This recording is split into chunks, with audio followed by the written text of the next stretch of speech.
अगर अमेरिका और रूस के बीच युद्ध हुआ तो दुनिया का क्या होगा? क्या दुनिया तबाह हो जाएगी? कौन किसके साथ जाएगा? क्या दुनिया दो धड़ों में बट जाएगी जैसा कि पहले और दूसरे विश्व युद्ध के दरमियान हुआ था?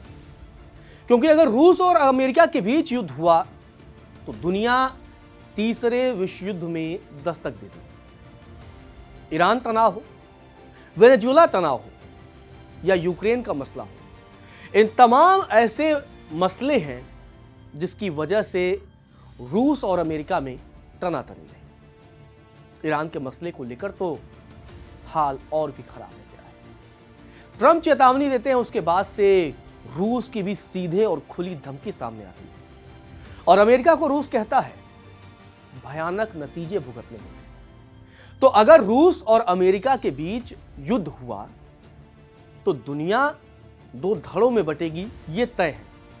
कौन सा देश किसके साथ होगा यह देखना दिलचस्प होगा। भारत और चीन किसके साथ खड़े होंगे? क्योंकि दुनिया में ये दो नई ताकतें उभरी हैं। अगर हम दूसरे विश्व युद्ध की तुलना में आज के समय से करें, क्योंकि जब दूसरा विश्व युद्ध हुआ था तब सोवियत संघ और अमेरिका, जापान, ये कुछ बड़ी ताकतें थी, जर्मनी, ये कुछ बड़ी ताकतें थी। तब भारत और चीन बड़ी ताकतें नहीं थी, क्योंकि तब ये दोनों देश अंग्रेजों के गुलाम हुआ करते थे। लेकिन अब भारत और चीन भी नई ताकत है। अमेरिका और रूस का युद्ध हुआ तो दुनिया में कितनी तबाही मचेगी और क्या ये युद्ध न्यूक्लियर तक भी पहुंच जाएगा? कई बड़े सवाल हैं, कई अहम सवाल हैं और इन सवालों का जवाब भविष्य में छिपा है। क्योंकि रूस और यूक्रेन में पिछले लंबे समय से 4 सालों से युद्ध जारी है। रूस और यूक्रेन के युद्ध में अमेरिका यूक्रेन के साथ खड़ा दिखाई दिया, लेकिन जब अमेरिका ने वेनेजुएला पर हमला किया तो रूस ने अमेरिका की कार्रवाई का खुले तौर पर विरोध किया। अब अमेरिका ने सीधे तौर पर ईरान में कार्रवाई की चेतावनी दी, बात कही, तो रूस ने अमेरिका को भयानक नतीजों को भुगतने की चेतावनी दी। मतलब अमेरिका और रूस आमने सामने हैं। दोनों के बीच रस्साकशी है, दोनों के बीच तनाव बढ़ता दिख रहा है। तनाव बढ़ने का कारण है वर्चस्व। जी हां, हिंदी भाषी क्षेत्रों के लोग अक्सर वर्चस्व की बात करते हैं, यार हमारा वर्चस्व होना चाहिए। अब दुनिया में वर्चस्व की लड़ाई है और वर्चस्व की लड़ाई में रूस और अमेरिका आमने सामने। चीन तीसरे अंपायर की भूमिका में है। वो वक्त के साथ फैसले लेगा, शातिर फैसले लेगा और शायद उसके मंसूबे भी होंगे कि वो दुनिया की नया सुपर पावर बनेगा। चीन उन्हीं मंसूबों पर काम भी कर रहा है। इसलिए चीन ने दुनिया के कई देशों में निवेश किया है, दुनिया के कई देशों के साथ उसने व्यापारिक रिश्तों को बढ़ाया है और दुनिया के कई देशों को उसने कर्ज भी दिया है नई ताकत बनने की। क्योंकि एक वक्त था जब सोवियत संघ का डंका पूरी दुनिया में बजता था। सोवियत संघ भंग हुआ, फिर संयुक्त राज्य अमेरिका का डंका पूरी दुनिया में बजा। ट्रंप दुनिया में आपको बता दें कि अपनी ताकत अब बढ़ाना चाह रहे हैं और वो चाह रहे हैं कि ग्रीनलैंड हो, वेनेजुएला हो और देश, दुनिया के वो तमाम देश हो, वो अमेरिका के अधीन हो, अमेरिका के हिसाब से चले। क्योंकि ट्रंप जब से दूसरे कार्यकाल में आए हैं आक्रामक नजर आ रहे हैं, आक्रामक फैसले ले रहे हैं। वेनेजुएला में घुसते हैं और उसके राष्ट्रपति को गिरफ्तार कर लेते हैं। तो चलिए इस वीडियो में आपको विस्तार से समझाता हूं कि अगर रूस और अमेरिका का युद्ध होता है तो दुनिया किस तरीके से बट जाएगी और कैसे दुनिया में दो धड़े हो जाएंगे।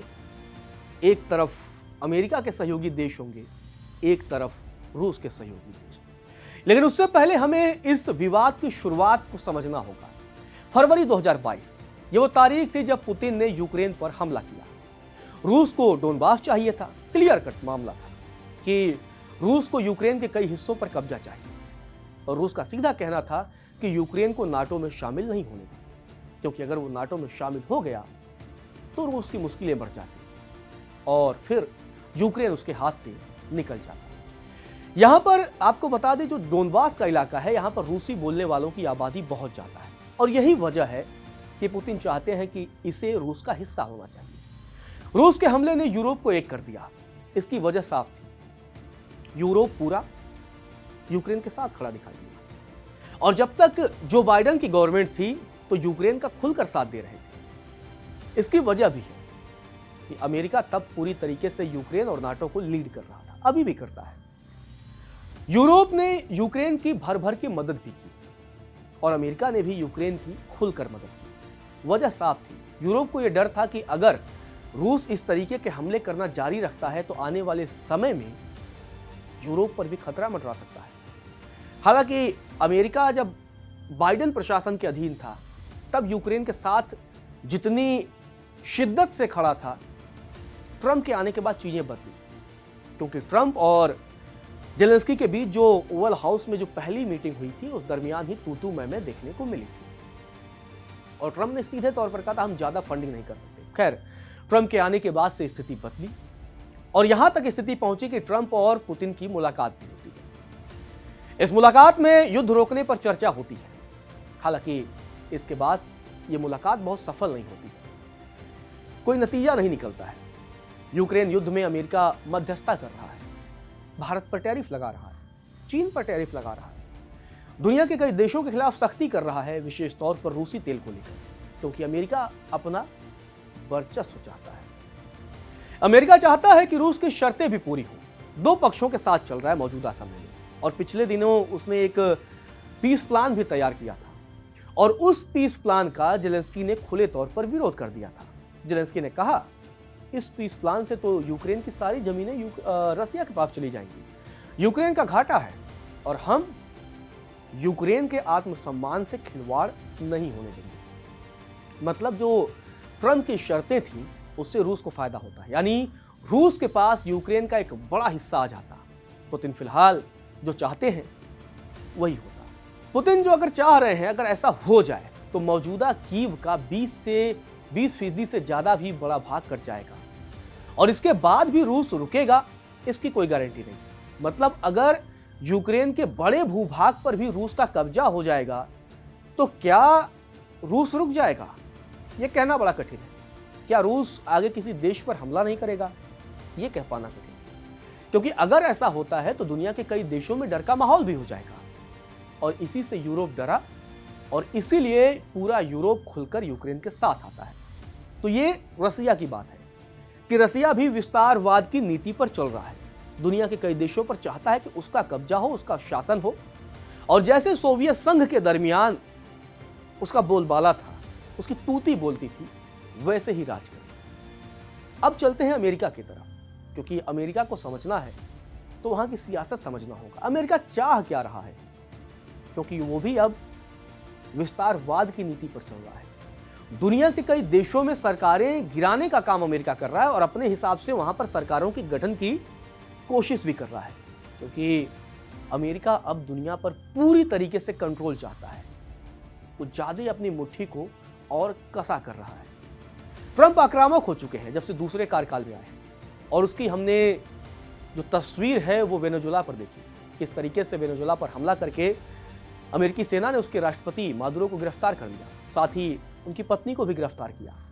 अब वेनेजुएला पर हमला करने के बाद ट्रंप की नजर ग्रीनलैंड पर भी। ट्रंप अमेरिका को 50 राज्यों तक सीमित नहीं रखना चाहते हैं, विस्तार करना चाहते हैं, यूएसए का विस्तार। और पिछले दिनों तो ट्रंप ने कनाडा के साथ मजाक भी शुरू कर दिया था और कहा था कि कनाडा चाहे तो यूएस का 51वां स्टेट बन सकता है। अब आप देखिए, कनाडा जैसे राज्य को वो यूएस का 51वां स्टेट बनाने का भी ख्वाब देख रहे हैं। ट्रंप का इरादा साफ है कि अमेरिका ने पनामा और ग्रीनलैंड को हासिल करने की अब बात कर ली। उनका इरादा क्लियर है। अब पनामा और ग्रीनलैंड को यूएस अपने साथ क्यों मिलाना चाहता है, क्यों उसे चाहिए, वो आपको बताता हूं। दरअसल पनामा नहर से अटलांटिक और प्रशांत महासागर के बीच यात्रा सुगम हो जाएगी। अमेरिका यहां से व्यापार बढ़ाएगा और सैन्य तौर पर भी काफी फायदेमंद होगा। ग्रीनलैंड का रणनीतिक महत्व है। रूस यूरोप पर नजर रखने में ये अहम भूमिका निभा सकती है। ग्रीनलैंड में तेल, गैस, खनिज जैसे अहम संसाधन हैं जो अमेरिका को काफी फायदा दिला सकते हैं। ग्रीनलैंड में बर्फ पिघलने से समुद्री रास्ते भी खुल रहे हैं और इसका इस्तेमाल अमेरिका कर सकता है। अमेरिका की ये मंशा है कि चीन, रूस यहां मजबूत ना हो, मतलब पूरा कंट्रोल अमेरिका का रहे। अमेरिका को ग्रीनलैंड भविष्य की सुरक्षा और ताकत से जुड़ा हुआ अमेरिका इसे देखता है। रूस और अमेरिका बीते कुछ महीनों से जैसा व्यवहार कर रहे हैं, उससे यह डर फिर बढ़ने लगा है कि क्या दुनिया फिर से बाइपोलर यानी कि दो ध्रुवों में बट रही है। जी हां, क्या दो हिस्से हो रहे हैं पूरी दुनिया के। एक वो हिस्सा जो अमेरिका के साथ होगा, एक वो हिस्सा जो रूस के साथ होगा, और जो इनके साथ नहीं होगा उसका क्या होगा। कई सारे सवाल हैं। अगर रूस अमेरिका के बीच युद्ध होता है तो दुनिया को चाहे चाहे अनचाहे दो हिस्सों में बंटना ही पड़ेगा। दो धड़े हो जाएंगे, और अगर दो धड़े हुए तो दुनिया हमेशा अशांत रहेगी और कई छोटे छोटे देश इसमें पिस जाएंगे। मौजूदा दुनिया अमेरिका और रूस तक सीमित नहीं है। यहां एक पहलू जो इंपॉर्टेंट है, जैसा कि शुरुआत में मैंने जिक्र किया था, दो अलग देश निकल कर आए हैं। अगर हम दूसरे विश्व युद्ध से और अब की तुलना करें, 80 सालों के बाद हम अगर उस चीज की तुलना करें, तो यहां पर चीन और भारत की भूमिका बहुत अहम है, क्योंकि चीन बड़ी आर्थिक और सैन्य ताकत भी बन चुका है।